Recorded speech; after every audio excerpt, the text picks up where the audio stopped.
So in this Redfin tutorial video, I'll be showing you guys how to find waterfront homes for sale here on Redfin. So once Redfin is opened up, I'm just going to go ahead here and search up a place that would have perhaps a waterfront home. So what comes to mind right away to me could potentially be, I don't know, let's go with Los Angeles, California, as an example.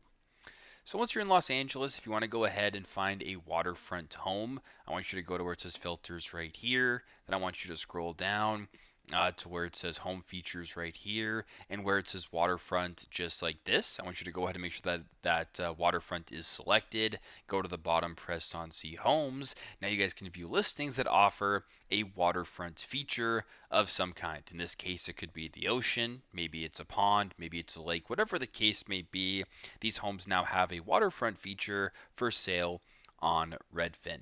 Very simple, very straightforward, and I hope this video helps.